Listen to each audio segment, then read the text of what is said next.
एकदम ओके. म्हणजे आजही त्या परिस्थितीच्या बाहेर आम्ही गेलेलो नाही, कारण आम्ही गरिबी पाहिली, काही मग आम्ही आंदोलनं केली, मोर्चे काढले.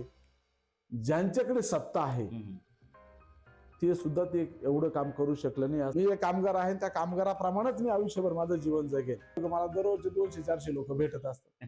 लोकांचा विश्वास जिंकण्यामागे लोकांचा माझ्यावर प्रचंड विश्वास आहे. तुम्ही खूप म्हणजे असा चांगला प्रश्न विचारलेला आहे. साधारणतः 2 वर्षामध्ये आम्ही 50 लाख रुपयाचं काम कुठलेही राजकीय पाठबळ नसताना, नाही मला अवघड नाही वाटत, केलेलं काम ह्या टायमाला वाया जाणार नाही. तोच इंद्रवाण आहे मी आजही. जो तरुणपणी होतो ते आज तसाच आहे मी.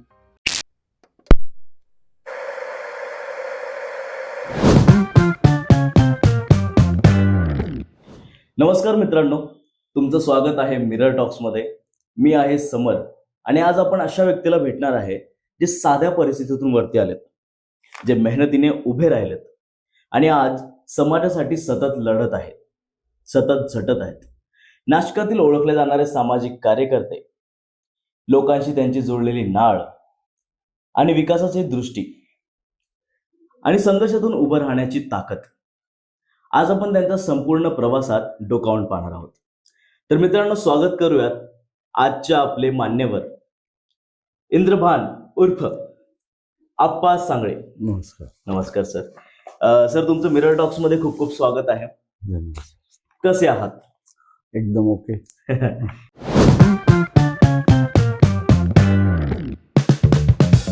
ठीक आहे, आपण प्रश्नांना सुरुवात करूयात. साधा प्रश्न पहिलेच मी विचारेल की सुरुवातीला तुमच्या प्रवासाबद्दल काही सांगा. म्हणजे तुम्हाला समाजकार्य आणि राजकारणामध्ये नेणारं कारण काय होतं? या परिसरामध्ये नोकरीच्या निमित्तानं मी 1991 साली आलो. सिएट या नामांकित कंपनीमध्ये सर्व्हिस लागल्याच्या नंतर सातपूर भागामध्ये भाड्याने राहायला साधारणपणे तो काळ असा होता का परिस्थिती खूप हालाकीची होती. पगार पण एक 900 रुपयाची सुरुवात होती आणि ह्या सगळ्या परिस्थितीमध्ये पुढे जाऊन एक 5-6 वर्ष भाडेकरी म्हणून राहिलो आणि मग आपलं स्वतःचं घर असावं, परंतु पैसे तर नव्हतेच. मग राधाकृष्ण नगर नावाचे जो म्हणजे त्या एरियाला ॲक्च्युली मी नाव दिले 1997 साली. या वस्तीचा मी फाउंडर मेंबर. अशोकनगर भागामध्ये घर घेणं सोपं नव्हतं, म्हणून आम्ही ही वस्ती गुरांचं, पिंपळगावचे जे गुरं होते ते गुरं चरण्यासाठी ते क्षेत्र ॲक्च्युली मग ते स्वस्त होतं तिथं. मग त्या हिशोबाने म्हटलं आपण या भागामध्ये आपल्याला छोट्याशा घरासाठी जागा घेऊया आणि त्या हिशोबाने मी पहिला नागरिक त्या परिसरामध्ये आलो आणि मग तिथून पुढे खरा जीवन प्रवास जो आहे तो समाजकारणाचा आणि राजकारणाचा चालू झाला. त्या परिसरामध्ये रस्ते, लाईट, पाणी असं काही नव्हतं. ते गुरांचं रान होतं आणि मग अशा परिस्थितीमध्ये आपण काहीतरी केलं पाहिजे, कारण मला स्वतःला जायला रस्ता नव्हता, पिण्यासाठी पाणी नव्हतं, कुठले ड्रेनेज वगैरे ही व्यवस्था तर मुळीच नव्हती. मग आम्ही त्यावेळेस माझे 2-3 सहकारी होते. एक प्रकाश महाजन होते, त्याच्यानंतर संपत आंधळे होते, त्यानंतर एक बाळासाहेब जाधव, अशोक धोत्रे, अशी आमची कंपनीतली टीम होती. मग आमच्या सगळ्यांच्या विचारातून आम्ही त्या भागामध्ये वस्ती कशी वाढेल, आणि आमचे गुरु त्यावेळेस कैलासवासी भवर बिल्डर म्हणून त्यांच्या घरी आम्ही गेलो. त्यावेळेस ते श्रमिक नगरला महादेव मंदिराजवळ राहत होते. त्यांना म्हटलं, भवर साहेब, या भागामध्ये साईड चालू करा, आम्हाला शेजारीच कोणी नाही, एक भीती वाटते. आमच्या त्या महिला, आम्ही 3 शिपमध्ये ड्युटी जायचो, त्या महिला एकट्या राहतात. मला एक व्यावसायिक पार्टनर होते पुण्या साईडचे, शिरीष कुमार रोडे म्हणून. त्यांनी आणि मी एकत्र असा एक प्लॉट घेतला आणि त्याच्यामध्ये आमचं छोटंसं एक सुरुवातीला घर बांधलं. ते घर बांधत असताना आम्ही या बिल्डर लोकांना, राजू शेटकुमावत, भवर बिल्डर, अशा लोकांच्या संपर्क देतो आणि त्यांना सांगितलं का, ते म्हणे, अरे इथं कोण येणार आहे राहायला, हे जंगल आहे आणि इथं दिवसा काही घडू शकतं, तुम्ही एवढी डेअरिंग कशी काय केली? म्हटलं, आमची परिस्थितीच नाही, भाड्याने राहण्यापेक्षा स्वतःचं घर असावं, या भूमिकेमधून आम्ही या परिसरात आलो. आणि ते म्हणे, तुम्ही जर बुकिंग देत असाल तर आम्ही निश्चितपणे या भागामध्ये आमच्या साईट्स चालू करू. आणि आम्ही त्या पद्धतीनं त्यांना आकार दिला का घेणारे पुष्कळ आहे, परंतु बनवणारे जर तयार झाले तर आम्ही तुम्हाला ती मदत करू. खूप सुंदर सर. प्रत्येक व्यक्तीची कहाणी ही थोडी संघर्षमयच असते आणि तुमची आहे प्रेरणादायी पण खूप जास्त आहे. तर सीएट आणि कन्स्ट्रक्शन मध्ये काम करत असताना तुम्हाला काय अनुभव आले? त्या काळाने तुम्हाला काय शिकवलं? त्या परिस्थितीनं म्हणजे आजही त्या परिस्थितीच्या बाहेर आम्ही गेलेलो नाही, कारण आम्ही गरिबी पाहिली. कामगाराची व्यथा, कामगार असल्यामुळं कामगारांसाठी आपण काहीतरी केलं पाहिजे. कारण आमचं स्वतःचं घर बनवत असताना साहेब फक्त 1,000 रुपये माझ्या खिशात होते आणि थोडासा एक 30-40 हजाराचा पीएफ होता. अशा याच्यामध्ये डेअरिंग केली, जागा घेतली, स्वतः विटा व्हायचं, रेती व्हायचं, कारागिराच्या हाताखाली काम करायचं. आणि हे करत असताना मग माझ्या डोक्यात एक कल्पना आली का आपण ह्या परिसरामध्ये अनेक लोकांना घरांची आवश्यकता आहे, लोक घ्यायला तयार आहे, परंतु आपणच जर ही साईट चालू केली तर. मग माझे हे 2-3 सहकार्यांना मी बोललो, अरे आपण असं असं करूया. ते महाजन होते, धोत्रे होते, रोडे होते. ते म्हणे वेडा आहे का, 100 रुपये जर आपल्याकडे नाहीये आणि तू बिल्डर व्हायची स्वप्न पाहता. अरे म्हणलं करायला हरकत काय, म्हणजे कसं करणार. आपण जी आपल्या कंपनीची सोसायटी ती सुद्धा भरताना आपली वनवन होते. नाही म्हटलं यार आपण काहीतरी केलं पाहिजे. म्हणून आपल्याला अनुभव पण नाही, सिव्हिल लाईनचा अनुभव पण नाही. नाही म्हटलं मी एक आपल्याला असा एक जोडीदार शोधतो का ज्याला याची आयडिया आहे. मग मी एक राजू कुमावत नावाचे एक व्यक्ती, ज्या सिव्हिल वर्कमध्ये ज्यांना ज्ञान होतं, त्यांना हा विषय त्यांच्यापुढे मांडला, त्यांना भागीदार केलं. आणि त्यावेळेस खऱ्या अर्थानं आम्हाला जर मदत केली असेल तर ज्ञानदीप कोठावदे, म्हणजे उर्फ नाना कोठावदे, त्यांचं कॉलनीमध्ये मेडिकल आहे, त्या माणसाने आम्हाला या लाईनीमध्ये खूप मोठी मदत केली. ती मदत अशी म्हणजे त्यांनी आम्हाला जागा दिली आणि बनवा, विका आणि मग मला पैसे द्या. असं ज्यावेळेस आम्हाला तो ट्रॅक मिळाल्यामुळे काय झालं की आमचं भांडवलाचा विषय बऱ्यापैकी सुटलं. मग भांडवल तरी मग बांधकाम असेल, मजुरांचे हे सगळं हजेरी असेल, या सगळ्या गोष्टीला पैसे लागतात. मग आम्ही दिवसभर ड्युटीवर जायचो. फशी पडून 3च्या नंतर यायचो. उद्या लागणाऱ्या विटा, उद्या लागणारी वाळू हे आम्ही तिथं त्या साईडवर स्वतः जमा करायचो, नेऊन ठेवायचं त्या जागेवरती, जेणेकरून आम्हाला हेल्पर कमी लागतील, आमचे पैसे वाचतील. अशी आमच्या व्यवसायाची आम्ही सुरुवात केली. आणि पुढे जाऊन जाऊन आम्ही त्या धंद्यामध्ये कधी पैसे मिळाले, कधी नुकसान झालं, परंतु कामगारांना घर मिळावं म्हणजे 100 रुपये आम्ही टोकन घ्यायचो.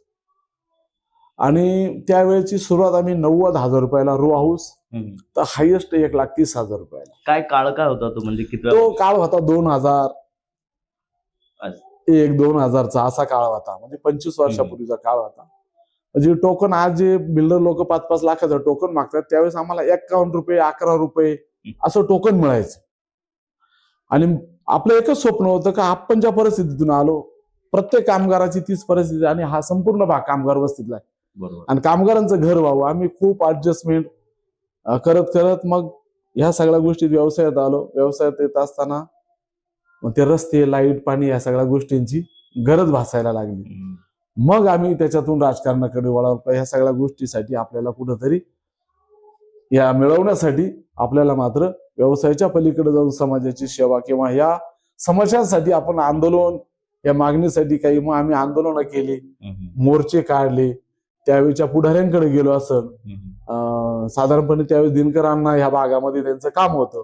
दिनकर अण्णांकडे गेलो आम्ही. दिनकर अण्णांना सांगितलं की अण्णा आम्हाला इथं अनेक समस्या आहेत. त्यांनी मदत केली, भवर साहेबांनी मदत केली. असं करत हा पुढे जाऊन त्या नगराचं, ती वस्ती वाढली, मग ह्या नगराला नाव दिलं पाहिजे. मग काय केलं मी, महानुभावपंथी, मी कृष्ण भक्त असल्यामुळं माझी इच्छा होती की ह्या नगराला राधाकृष्ण नगर नाव द्यावं, आणि त्याला अनुसरून मी त्या नगराचं नाव राधाकृष्ण नगर ठेवलं. त्याच्यात माझे सहकारी हे 4 सहकारी होते. आणि मग 2004 साली पुन्हा त्या 4 वर्षा काळामध्ये भरपूर वस्ती वाढली, आणि वस्ती वाढल्याच्या नंतर तिथं राधाकृष्णाचं मंदिर व्हावं असा संकल्प पुन्हा घेतला, आणि लोकवर्गणीतून आम्ही पुन्हा तिथं राधाकृष्णाचं मंदिर बनवलं. ते मंदिर झाल्याच्या नंतर पुन्हा आम्ही रेणुका मातेचं मंदिर 2005 साली त्याच भागामध्ये उभं केलं. आणि ह्या सगळ्या दोन्ही मंदिराच्या माध्यमातून खऱ्या अर्थानं आमच्या राजकीय सामाजिक जीवनाला सुरुवात केली. आणि ते करत असताना मंदिराचा डोम सुद्धा उद्घाटन हा, झालं. तो आत्ताचा म्हणजे आपल्या अगदी 6 तारखेला आपण त्या डोमचं आमदारांच्या निधीतून तो आपल्याला मिळाला. परंतु त्या मंदिराचा विकास आम्ही इतक्या मोठ्या प्रमाणात केला का तिथे कुठलीही राजकीय आम्हाला मदत नव्हती. हम्म. आम्ही जे आपले कामगार होते, त्या परिसरामध्ये राहणारे जेवढे भाविक भक्त होते, त्यांना एकत्र करून त्या मंदिरांचा कायापालट करून टाकला. आज जर बघितलं गेलं का ज्यांच्याकडे सत्ता आहे हम्म. ते सुद्धा ते एवढं काम करू शकलं नाही. असं आम्ही त्या 2 मंदिरांचं काम म्हणजे असं अभिमानाने सांगेल. परिसरामध्ये राहणाऱ्या सर्वच नागरिकांनी कधी जर वेळ भेटला तर त्यांनी यावर मंदिर काय असतं किंवा तिथं कार्यक्रम कसे केले जातात याचं उत्तम उदाहरण आमच्या या 2 मंदिरावरती आहे. नक्कीच सरांच्या आणि त्यांच्या सोबत असणाऱ्यांच्या संघर्षातनं हे मंदिर आणि राधाकृष्ण नगर उभं राहिलंय. तर नक्कीच सगळ्यांनी भेट द्यायला हवी. सर, तुमच्या जीवनात सगळ्यात मोठी प्रेरणा आतापर्यंत का राहिली आणि ती त्या प्रेरणेला तुम्ही काय म्हणून बघतात? व्यक्ती आहे कोणी आणि ती काय? नाही, व्यक्ती म्हणून तर नाही. मी स्वतःच ह्या सगळ्या परिस्थितीचा जो या जडणी घडणीमध्ये माझी स्वतःची परिस्थिती त्याला कारणीभूत आहे. आणि आजही मी जरी व्यवसायामध्ये थोडंसं माझं स्टॅम्प चांगलं जरी तयार झालं असत, राजकारणात तरी मी लढतोय, गेली 15 वर्ष मी लढतोय, परंतु मी ज्या परिस्थितीतून आलो ती परिस्थितीच माझ्या जीवनाला खरी आकार देणारी ठरली. आणि त्या परिस्थितीमुळं मी माझ्या मनामध्ये एकच का मी ज्या कंपनीमध्ये 23 वर्ष सर्व्हिस केली, कामगारांची व्यथा, कामगारांचे सगळं जीवन, या सगळ्या गोष्टीचा मी स्वतः अनुभव घेतलेला आहे. म्हणून मी स्वतःमध्ये असं ठरवून घेतलं का किती मोठा होऊ नये तर काय, मला एक माझ्या दृष्टीने मी एक कामगारच आहे. म्हणजे तुम्ही तुमची प्रेरणा स्वतःच निर्माण मी एक कामगार आहे. त्या कामगाराप्रमाणेच मी आयुष्यभर माझं जीवन जगेन. मी आजही तुम्हाला सांगतो माझ्याकडे 4 व्हीलर आहे, 2 व्हीलर आहे, म्हणजे जीवन जगण्यापुरतं सगळं आवश्यक आहे. तरी पण मी लोकांमध्ये जात असताना किंवा परिसरामध्ये फिरत असताना माझी एकच इच्छा आहे की मला प्रत्येक जण भेटला पाहिजे. मी प्रत्येक जणांबरोबर बोललं पाहिजे.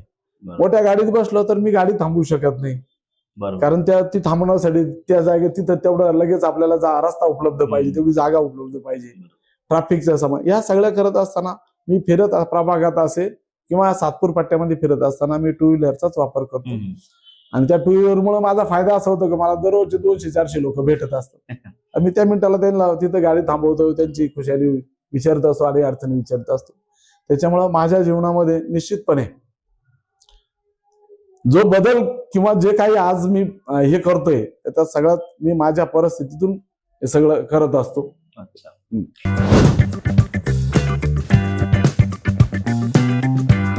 आता तुम्ही प्रभाग क्रमांक 10ला घडवलं असं म्हणण्यात काही चुकी नाहीये. आणि तुम्ही पहिल्यापासून बघताय या प्रभागात काय चालू आहे काय नाही. तर सध्या घडीला प्रभाग क्रमांक 10 मध्ये तुम्हाला कुठली समस्या सगळ्यात जास्त जाणवते? प्रभाग क्रमांक 10 जर बघितलं तर माझ्या माहितीप्रमाणे जवळजवळ 70% वरती कामगारच आहे, जे MIDC मध्ये 15,000 रुपयापासून तर 50,000 पर्यंत, आणि ती संख्या 50,000ची संख्या कमी आहे. पण साधारणतः 20-25,000 30,000 सॅलरी कमावणाराच वर्ग जास्त आहे. प्रभागामध्ये कामगारांची संख्या जास्त असल्यामुळे काय होतं माहिती का, प्रभागाला ही जी मंडळी आहे ही कामगार क्षेत्रात असल्यामुळे त्यांना काय दैनंदिन काय गोष्टीची गरज असते हे तिन्ही शिकवण ड्युटीला जातात. यांना काय होतं, इथं रस्ते चांगले हवे आहे, यांना ड्युटी जाताना लाईट पाहिजे असते, ड्रेनेजचा विषय असतो, त्यानंतर सुरक्षितेचा प्रश्न असतो. आता आपण ड्युटीवर नाईटला निघालो त्यावेळेस तिथं साधारण ते वातावरण आपल्याला कुठली भीती नकोय, परंतु एवढ्या 2-4 वर्षाच्या काळामध्ये या भागामध्ये म्हणण्यापेक्षा नाशिकचीच परिस्थिती फार खराब झालेली होती आणि ती हाताबाहेरच परिस्थिती गेली होती. म्हणून मग त्या सोडवण्यासाठी तुम्ही आतापर्यंत म्हणजे कोणते उपक्रम राबवले? मी ह्या समस्या सोडवण्यासाठी माझ्याकडे सत्ता नाही, परंतु मी ह्या दोन्ही मंडळाच्या माध्यमातून आणि सर्व नागरिकांच्या मतदारांच्या माध्यमातून मी जिथं जिथं काही प्रॉब्लेम तयार झाले असतील, जिथं जिथं काही समस्या असतील त्या 100% सोडवण्यासाठी मी महापालिकेचे अधिकारी असतील, त्याच्यानंतर विद्यमान नगरसेवक असतील, भले ते दुसऱ्या पक्षाचे असो, तरी मी नागरिकांसाठी त्यांच्या बरोबर सातत्याने हात मिळवणी केली असेल. तुमचं रागरोष माझ्यावर आहे, तो माझ्यावर काढा, पण माझ्यामुळे तुम्ही नागरिकांना त्रास होईल असं काही वागू नका. सगळे शेवटी मतदार हा सर्वांचा असतो. बरोबर. परंतु हे सगळं करत असताना समोरच्यांनी सुद्धा आता 1-2 घटक सोडले तर सगळ्यांनी मला सहकार्यच केलेलं आहे. पण तरी जर असं कुठलं क्षण आलाय ज्यात तुम्हाला वाटलं की आता हार मानावी? हो, असं बऱ्याच वेळेस असं मला आजही म्हणजे मी ज्या पद्धतीनं काम करतो, मी जास्त करून धार्मिकतेवर माझा कल असतो. परिसरामध्ये मुलं चांगली घडली पाहिजे, वाईट वळणाला मुलं नाही गेली पाहिजे.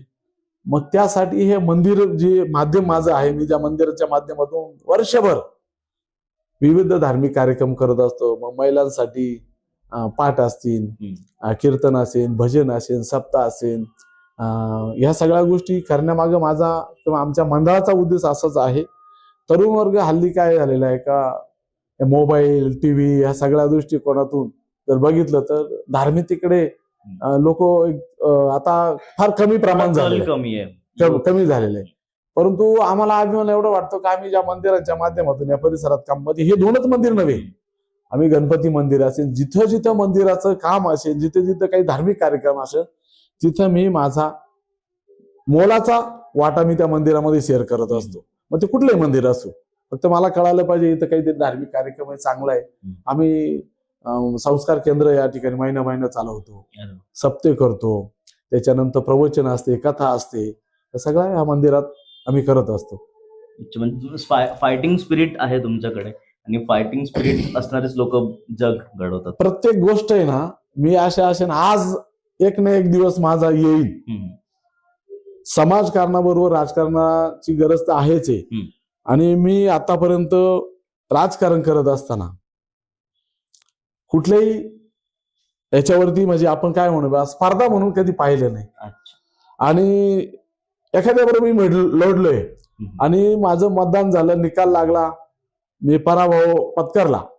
पराभव पत्करत असताना दुसऱ्या दिवशी माझ्या विरोधातल्या उमेदवाराबरोबर जाऊन मी हात मिळवणी केली. असं मी ते वैर नाही ठेवलं. अच्छा, असंच मग तुम्ही लोकांची भावना कशी जोडून घेतात? म्हणजे कुठल्या पद्धतीने लोकांचा विश्वास तुम्ही जिंकतात? लोकांचा विश्वास जिंकण्यामागं लोकांचा माझ्यावर प्रचंड विश्वास आहे. मी जे काम करतो ते काम लोकांना भावतं. मी कोणाच्या सुखात दुःखात ज्यावेळेस मला कळालं, फोन आला, मग त्यावेळेस मी तिथे हजर राहतो. बरं, माझ्या बाबतीमध्ये प्रामुख्याने सांगायचं गेलं तर माझ्याकडे बघताना आता हल्ली समाजामध्ये आपण बघतो का जातीचं समीकरण फार फोपवलेलं आहे, भागाचं समीकरण फार फोपवलेलं आहे. पण मी एक असा एकमेव माणूस आहे का मला कुठलाही वर्ग म्हणजे कुठल्याही भागातले लोक एक कास्ट म्हणून पाहत नाही, एक व्यक्ती म्हणून मला मदत करतात. आणि ते माझं खऱ्या अर्थानं कौशल्य म्हणा किंवा माझा स्वभाव म्हणा, आणि मी भावनिक असल्यामुळे मला पटकन मी कोणावरती लगेच विश्वास टाकून देतो का नाही या माणसाला जाऊ द्या, काही त्यांनी मागच्या वेळेस आपल्याला चुकीचं काम केलं आपल्या विरोधात, पण जाऊ द्या, त्यांनी आपल्याकडे मदत मागितलेली, आपण ती दिली पाहिजे. त्याचा हेतू काही पण असो, पण आपला हेतू मात्र निर्मळ ठेवायचा. पण सध्या प्रभाग क्रमांक 10 मध्ये 32 पेक्षा जास्त इच्छुक नगरसेवक. बरोबर. मग आता त्यानुसार तुम्ही प्रबल दावेदार मानले जातात, ते कसे? साहेब, मी 2007 साली सुद्धा 2 नंबरचे मतदान घेतले होते. त्यावेळेस सुद्धा मी एक कामगार संघटनेकडून निवडणूक लढवली. त्यानंतर 2012ला सुद्धा माझे 2 नंबरच मतदान होतं. त्यावेळेस सुद्धा मी एक बलाढ्य उमेदवार जे नाशिक महापालिकेमध्ये ज्यांचं मोठं नाव आहे, त्यांचं काम आहे, अशा माणसाच्या विरोधामध्ये मी लढलो. आणि त्यावेळेचे जे नगरसेवक होते त्यांचं अक्षरशः डिपॉझिट जप्त झालं आणि मला मात्र माझी मतदानाची संख्या वाढत चालली. आणि 2017च्या इलेक्शनला मात्र माझी अशी परिस्थिती झाली का मी गुलाल टाकल्याच्या नंतर माझा पराभव डिक्लेअर केला. म्हणजे अगोदर मी जिंकलेलो असं घोषित झाल्याच्या नंतर काही पॉलिसी राबवून आणि माझ्याकडे मसाज पॉवर किंवा मनुष्यबळ आपण ज्याला म्हणतो ते कुठंतरी आम्ही त्याच्यात कमी पडलो आणि तिथं माझा पराभव मला पत्करावा लागला. म्हणजे विजय झालेला असताना तो पराभव केला गेला. तरी परंतु मी हार न मानता म्हणजे अक्षरशः तो पराभव झाल्याच्या नंतर माझ्या घराच्या आजूबाजूला 1000-500 लोकांची गर्दी होती. पण मी इतका संयमानं सांगितलं, आपल्याला 11 मतांनी आपल्या मतदारांनी नाकारलेलं आहे, आपण ते स्वीकारा आणि आपण पुढे जाऊया. आपण कोणाला दोष द्यायचा नाही. खूप तसं जर बघितलं, ज्या पक्षातून लढलो त्या पक्षाचा विचार करता आपल्याला खूप मतदान झालं असं सहज आपण स्वीकारलं आणि म्हणजे प्रभाग क्रमांक 10 ची जास्तीत जास्त जनता तुमच्या पाठीमागे आहे आहे आहे नाईस. पण मग भाजप एवढ्या इच्छुक उमेदवारांच्या गर्दीमध्ये तुम्हालाच का उमेदवारी दिली, का द्यावी त्यांनी? हा, मलाच का उमेदवारी द्यावी हा प्रश्न तुम्ही खूप म्हणजे असा चांगला प्रश्न विचारलेला आहे. माझा 15 वर्षाचा जो संघर्ष आहे तो संघर्ष पाहता आणि माझा संपर्क बघता मला जो ट्रॅक मिळायला पाहिजे होता 15 वर्षामध्ये तो कधी मिळाला नाही. कारण राजकारणामध्ये 2 गोष्टी महत्वाच्या असतात, त्या गोष्टी माझ्याकडे नाहीये. त्या कोणत्या गोष्टी आहे? माझ्याकडे राजकारणामध्ये जेवढा पैसा पाहिजे असतो तेवढा पैसा माझ्याकडे, कारण मी एका सिएट कंपनीचा कामगार म्हणून 2 पंचवार्षिक मी इलेक्शन लढलो. आता कंपनीचा पगार आपल्याला सगळ्यांनी आता आहे. व्यवसाय जरी माझा आहे तर तो फार काही मोठा व्यवसाय नाही.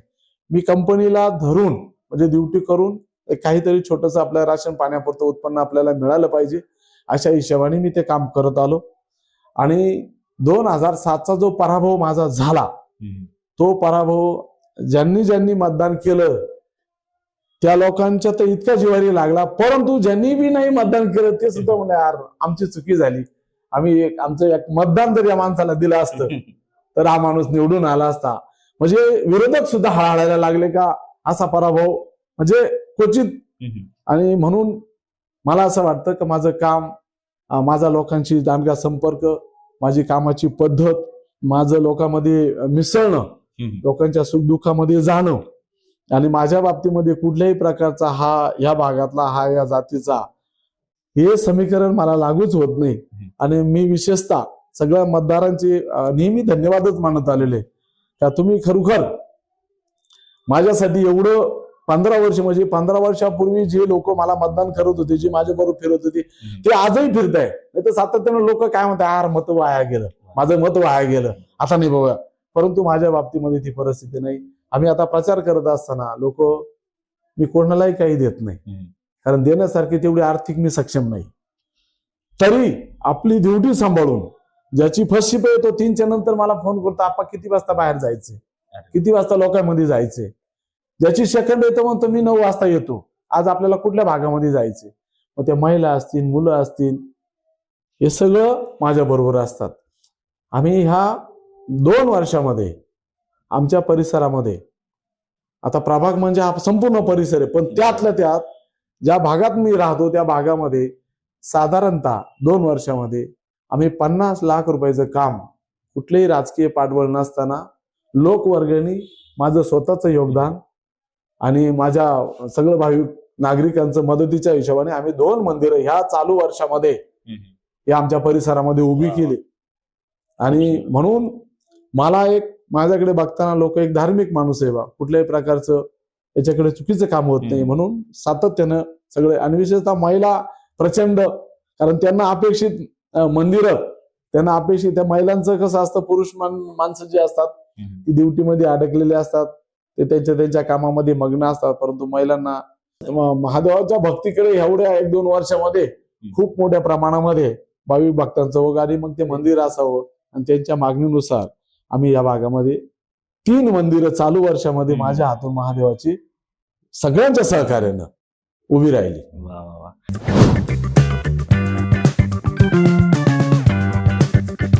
काय ना की राजकारणात सेवा हा उद्देश टिकवणं खूप अवघड असतं, तर तुम्हाला याबद्दल काय वाटतं, किती अवघड आहे?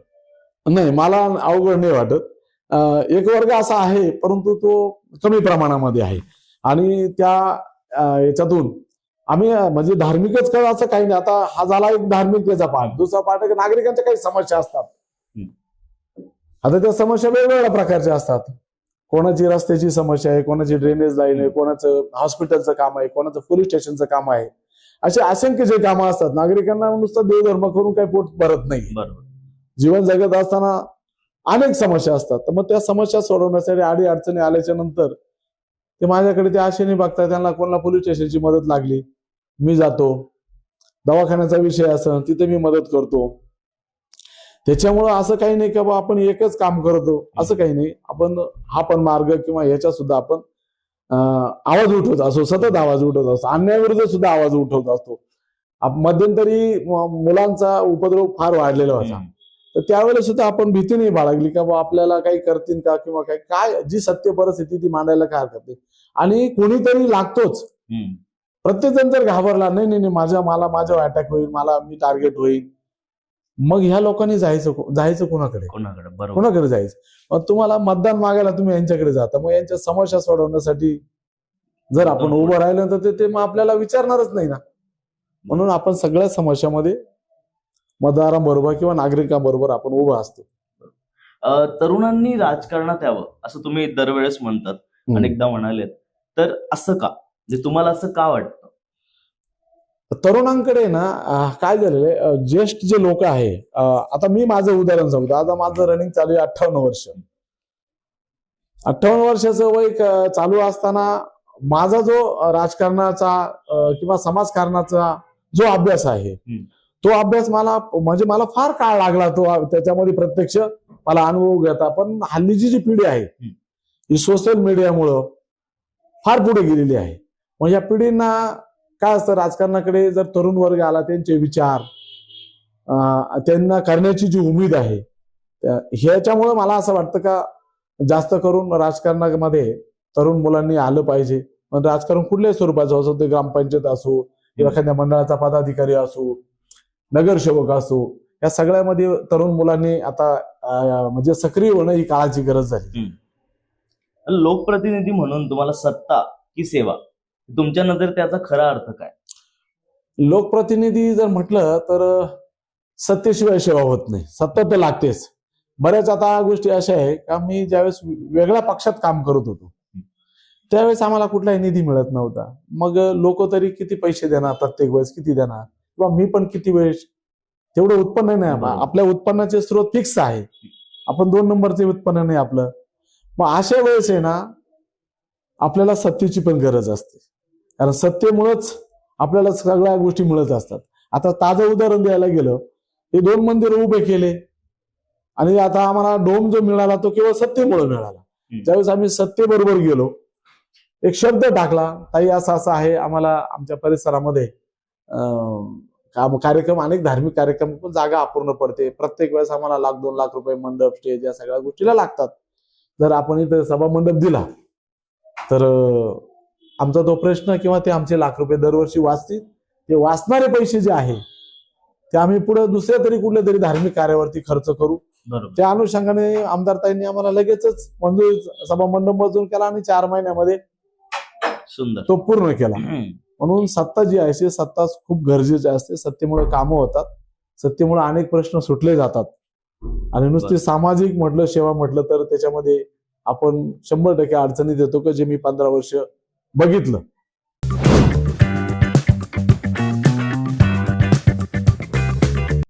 पण आता महत्वाचा प्रश्न येतो या उत्तरानंतर, की जर लोकांनी तुम्हाला संधी दिलीच तर प्रभागासाठी तुमची मुख्य 5 कामं काय असतील, त्यांची यादी काय?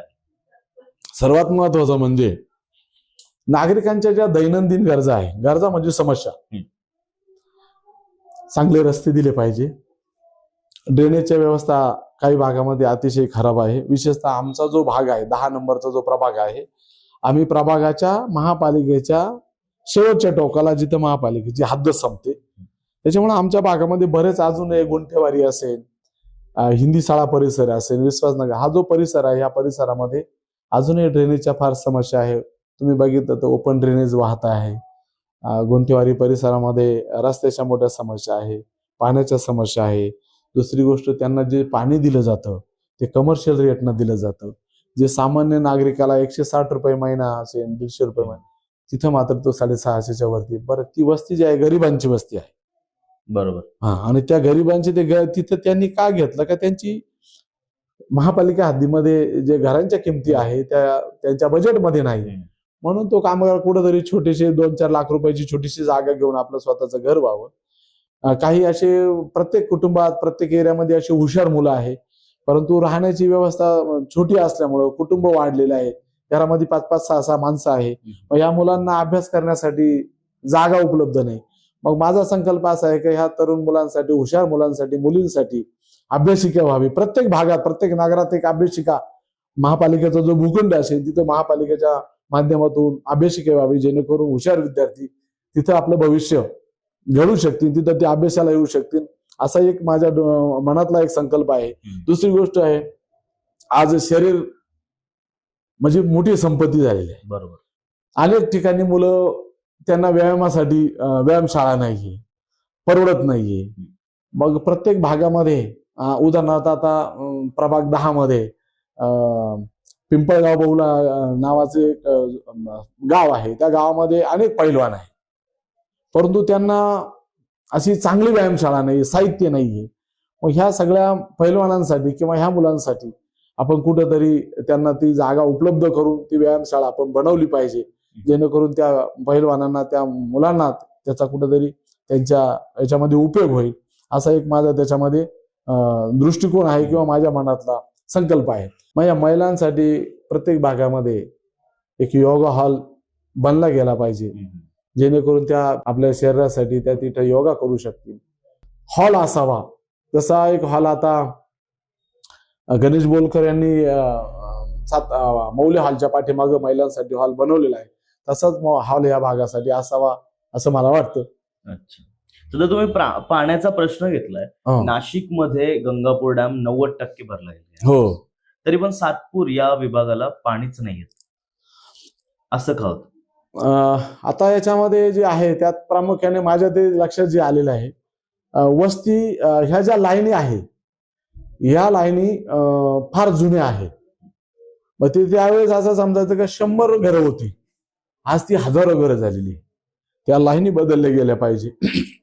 त्यामध्ये पाणी सोडणाऱ्याच्या याच्यामध्ये आम्हाला जे काही मध्यंतरी आमच्या लक्षात आलं का, त्याचं मुख्य म्हणजे असे आमच्या उशाला फिल्टर प्लांट आहे आणि आमच्याच नगरामध्ये किंवा ह्या सातपूर भागामध्ये पाण्याची जास्त ओरड असते. तर त्याचं जे नियोजन आहे, त्या पाईपलाईन असतील किंवा ते नियोजन करताना प्रॉपर नियोजन कसं होईल, जी नवीन वस्ती झालेली तिथं लाईन टाकल्या गेल्या पाहिजे, त्या टाक्यांची कॅपॅसिटी तेवढी, जेवढं पाणी वस्ती झाली जेवढं पाणी लागते तेवढ्या प्रमाणामध्ये त्या टाक्या आहे का, हे सगळं नियोजन जे आहे ते करण्याची गरज आहे. परंतु झालंय काय, मतदान घेण्यापुरते या सगळ्या गोष्टी येत असतात आणि घोषणा केल्या जातात. बरोबर. ही लोक नंतर त्या भागामध्ये येत नाही आणि बघतही नाही, आणि पुणे त्याच्यामध्ये मतदार तेवढाच दोषी आहे. मतदार ह्या सगळ्या गोष्टीचा विचार करत नाही का काम करणाऱ्या माणसाबरोबर गेलं पाहिजे. जी माणसं आपल्यासाठी कुठेतरी उभी राहत आहे, आपले 2 शब्द ऐकून घेत आहे, अशा माणसाला सोडून आपण काय करतो का, अशा उमेदवारांकडे आपण आपलं मतदान टाकतो का, त्यांच्या प्रतिष्ठेला, त्यांच्या परिस्थितीला, त्यांच्या सगळा लावा, हे त्यांचे जे राहणीमान, त्यांच्याकडे असणारे सगळे तरुण वर्गातली मुलं, या सगळ्या गोष्टीला आपण कुठेतरी भावतो आणि आपण चुकीचा निर्णय घेऊन त्याच्या पाठीमागे आपण धावत असतो. आणि नंतर ही जी लोक, आपण जी निवडून दिलेली लोक असतात, ही लोक मात्र आपल्याकडे लक्ष देत नाहीत. आणि एखादा बोलला, एखादा मतदार, का आम्ही तुम्हाला मतदान केलेलं आहे, तुम्ही आमच्या भागाकडे हे करत नाही, ते करत नाही, अशा वेळेस ही लोक ऐकून पण घेत नाही, कारण ती ऐकणाऱ्यामधले लोक नसतात. म्हणून माझी सगळ्यांना आपल्या चॅनलच्या माध्यमातून विनंती आहे, जो माणूस तुमच्यासाठी कुठेही थांबू शकतो, कुठेही बोलू शकतो, ज्याची तुम्हाला भीती नाही, ज्याचं राजकीय वलय कुठे गुन्हेगारी प्रवृत्तीचं नाही, बरोबर, अशा माणसाला तुम्ही निश्चितपणे सपोर्ट केला पाहिजे, असं माझं व्यक्तिगत मत आहे. पण सर्वेमध्ये तुम्ही पुढे असून देखील इतरांची मनी पॉवर वापरून जर त्यांना तिकीट मिळालं तर तुम्ही लढणार की थांबणार? पक्ष मला 100% मला खात्री आहे. मी जसं ईश्वराला मानतो तसं मी भरोसा पण करतो. 100% मी केलेलं काम ह्या टायमाला वाया जाणार नाही. पक्ष निश्चितपणे सर्वे जर केला पक्षाने, मतदारांशी कॉन्टॅक्ट करून, मतदारांशी संपर्क करून जर सर्वे केला, तर निश्चितपणे मला असं वाटतं का माझं नाव निश्चितपणे फायनल होईल. आणि पुढचा प्रश्न तुम्ही नाही मिळालं तर काय कराल बा, तर ह्या प्रश्नाचं उत्तर आता तुम्हाला, कारण इलेक्शन लढणं इतकं सोपं नसतं.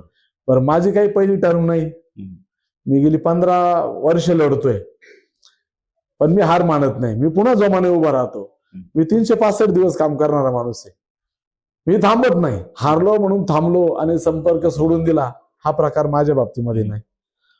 दिलं घेणारच आहे. बरोबर. पण मग तुम्हाला तिकीट मिळालं आणि तुम्ही निवडून आलात, तर नाशिकच्या भविष्यात स्वतःला तुम्ही कुठे बघतात? म्हणजे पुढच्या 5 वर्षाचे तुमचे गोल्स काय आहेत? हा, पुढच्या 5 वर्षामधला विषय आमच्या भागामध्ये काय प्रामुख्यानं जसा इतर प्रभागांचा विकास झालेला आहे त्या पद्धतीनं आमचा विकास झालेला नाही. म्हणजे 5 वर्षापूर्वीचे किंवा 8 वर्षापूर्वीचे ह्याच पक्षाचे लोक निवडून आलेले होते, परंतु आज ते इतरत्र गेलेले आहे.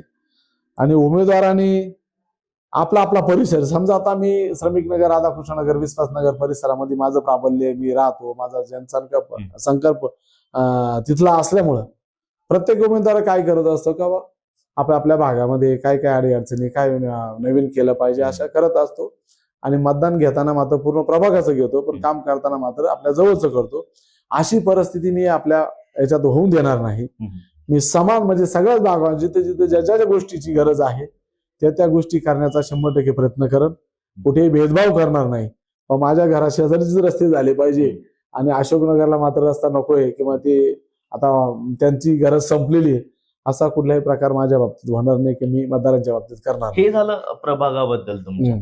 पण पुढच्या 5 वर्षात नाशिकाबद्दल तुमचं काय म्हणणं आहे? तुम्ही नाशिकात कुठे असाल? नाशिकचा विकास जर बघितला, नाशिक आता ह्या कुंभमेळ्यामुळे फार डेव्हलप होणार आहे. तुम्ही बघितलं असं आता 25,000 कोटीचा निधी आपल्या नाशिक महापालिकेला कुंभमेळ्यासाठी किंवा डेव्हलपमेंटसाठी शासनाने, जे केंद्र शासनाचे, महाराष्ट्र शासनाचे, महापालिका असेल यांच्या माध्यमातून उपलब्ध झालेला आहे. आणि त्याचा पूर्ण फायदा आमच्या परिसरामध्ये विकास कामांना कसा देता येईल किंवा विकास कामं कशी आणता येईल या अनुषंगाने आम्ही 100% प्रयत्न करू. आणि त्यात आमच्या आमदार ताई जे आहे सीमाताई महेश्वरे, भारतीय जनता पार्टी यांच्या माध्यमातून अनेक कामं झालेलीच आहे. परंतु येणाऱ्या 5 वर्षाच्या काळामध्ये निश्चितपणे, कारण हा जो निधी आहे किंवा आता जी होणारी कामं आहे ती मात्र ह्या परिस्थितीमध्ये किंवा ह्या 3 वर्षामध्ये खूप मोठ्या प्रमाणामध्ये डेव्हलपमेंट होणार आहे.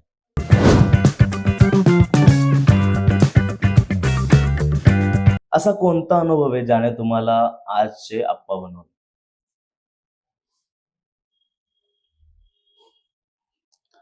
नाही, मी आप्पा जे नाव मला पडलं ते साधारणपणे ह्या सामाजिक काम करत असतानाच लोक मला त्या नावाने बोलू लागले किंवा आवाज देऊ लागले. आणि त्याची सुरुवात जी आहे ती मंदिरापासूनच झाली. टीका विरोध हे सगळं कसं हाताळता तुम्ही? म्हणजे मनावर घ्यायला होतं का? नाही, मी सहजपणे ते ऐकून घेतो, सहजपणे सोडून देतो. म्हणजे असं सांगायला गेलं तर दुश्मनही नाही आणि मित्र पण नाही. त्यांना त्यांचं काम करू द्या, आपण आपलं काम करायचं. त्याच्यामुळे मग अंगावर यायचा याचा काही प्रश्नच येत नाही. बरोबर.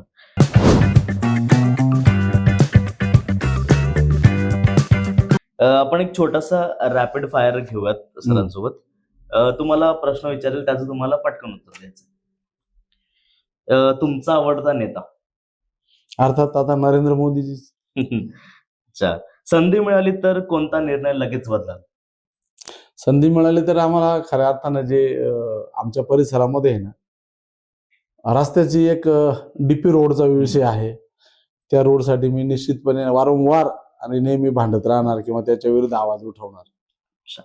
ठीक आहे. एक सवय जी लोकांना तुमच्यात आवडते? मी सगळ्यामध्ये मिळून मिसळून राहतो. महिला असेल, पुरुष असेल, मुलं असतील, सगळ्यात मिळून मिसळून राहतो. समाजकार्य नसतं तर आज काय करत असतात? कंपनीत असतं, बाकी काय असतं. सीएड कंपनी, समाजकार्यामुळेच कंपनी सोडावं लागली. बरं, तुमचं जीवन सांगणारं एक वाक्य? दैव जाणिले कोणी आणि सत्य परिशान पराजित नाही. नाईस.